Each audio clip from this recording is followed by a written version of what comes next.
इस वीडियो में हम आपको गुरुजी पंडित प्रदीप मिश्रा जी के बताए प्रयागराज में चल रही अंतिम दिन की शिव पुराण कथा के सभी उपायों की जानकारी देने वाले हैं। इस वीडियो में आपको प्रदोष के बिल्कुल नए उपाय की जानकारी मिलने वाली है।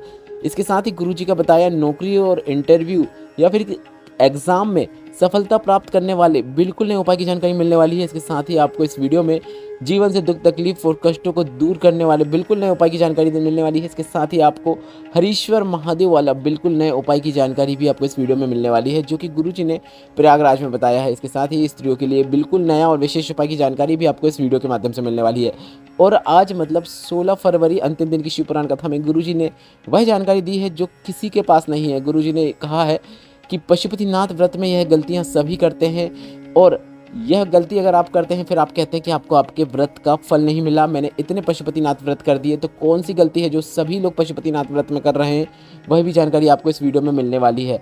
आपको बता दें, गुरुजी पंडित प्रदीप मिश्रा जी द्वारा प्रयागराज में श्री सेवा शिव महापुराण कथा के आज 7वें और अंतिम दिन की कथा 16 फरवरी 2025 को पूर्ण हो चुकी है।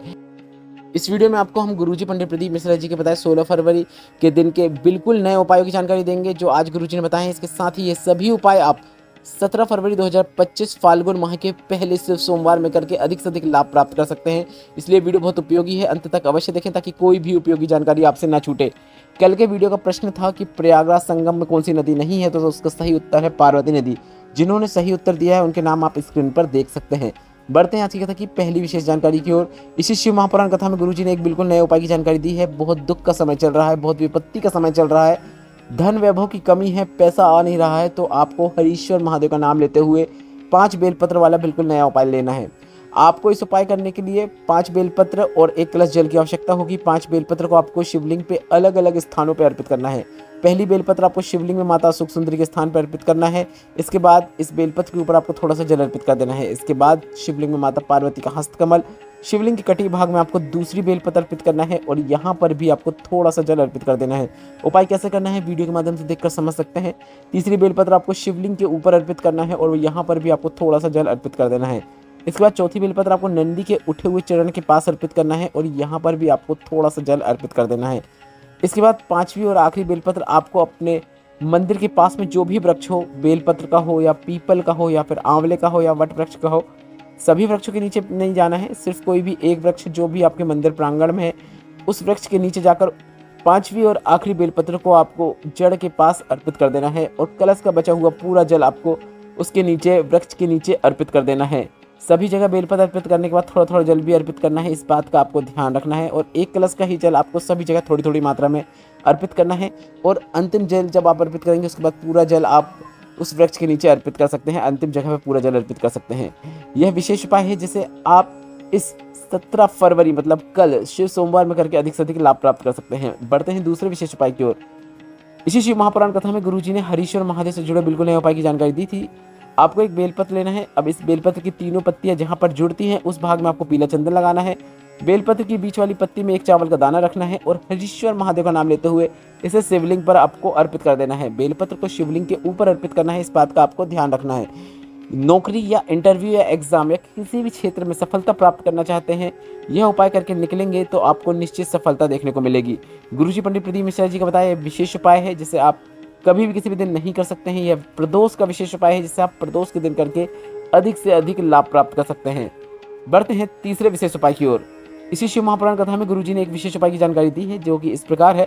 गुरुजी ने कहा है, अगर स्त्री या पुरुष जिन्हें गांठ संबंधित समस्या हो गई या शरीर में कहीं पे गांठ हो गई है, तो सबसे पहले तो उनको डॉक्टर को दिखाना है। डॉक्टर का पूरा ट्रीटमेंट लेना है। डॉक्टर भी शिव का रूप होते हैं। इलाज के साथ साथ शिव पर विश्वास रखते हुए कुछ सरल और आसान उपाय करना है। उन्हीं में से एक यह नया उपाय है जो कि इस शिव पुराण कथा में गुरुजी ने बताया है।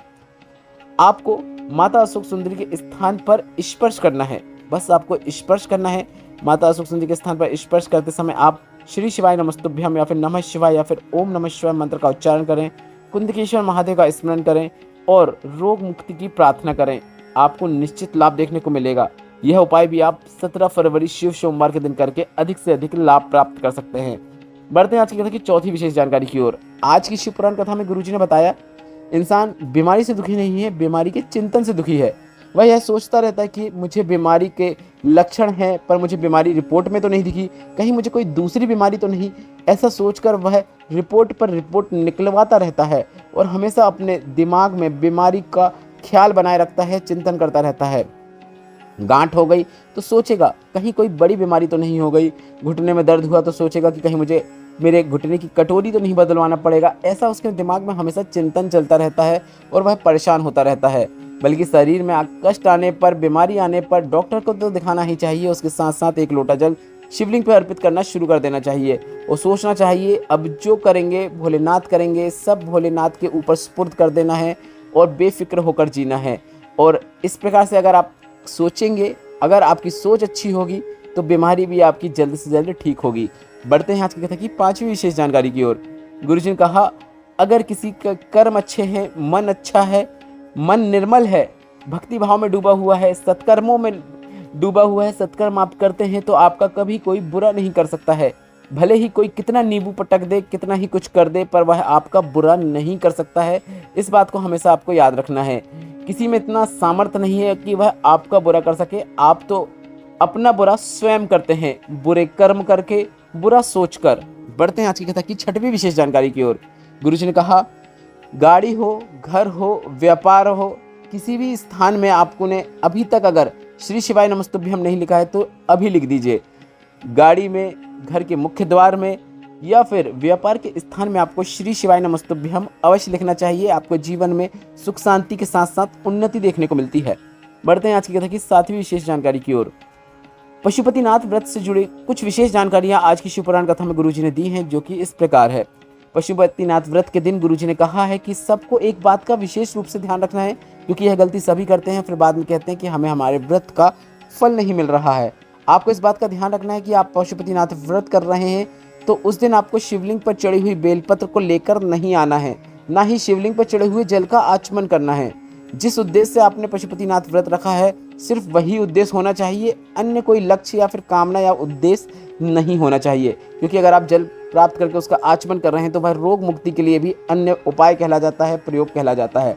बढ़ते हैं आज की कथा की 8वीं विशेष जानकारी की ओर। गुरुजी ने कहा, पशुपतिनाथ व्रत में कभी भी प्रसाद कढ़ाई में थोड़ा सा भी नहीं छोड़ना चाहिए कि आप सोच रहे हैं कि थोड़ा प्रसाद ज़्यादा बना लेती हूँ, घर के बच्चे भी खा लेंगे या फिर कोई और खा लेगा। ऐसा आपको बिल्कुल नहीं करना है। पूरा प्रसाद लेकर मंदिर में जाना है, 3 भाग करना है और इन 3 भाग का जो आप पूजन के दौरान उपयोग करते हैं वही करना है। इसके अलावा आपको प्रसाद नहीं बचाना है, इस बात का आपको विशेष रूप से ध्यान रखना है। 2 प्रसाद के भाग मंदिर में छोड़ के आने होते हैं, एक स्वयं के लिए लेकर आना होता है और भोजन करने के पूर्व उसको आपको खाना होता है। ऐसा अगर आप व्रत करते हैं तो आपको उसका फल निश्चित रूप से प्राप्त होता है और ऐसा व्रत ही फलदायी होता है। बढ़ते हैं आज की 9वीं विशेष जानकारी की ओर। गुरुजी ने कहा, कई बार सफेद आंकड़े की जड़ का प्रयोग करने के बाद भी संतान सुख नहीं हो रहा है तो उन सभी पति पत्नियों से हम कहना चाहेंगे, आपके दिल में, आपके मन में, आपके अंदर जिस दिन भोलेनाथ के प्रति विश्वास जागेगा, शिव कृपा आपको निश्चित प्राप्त होकर ही रहेगी।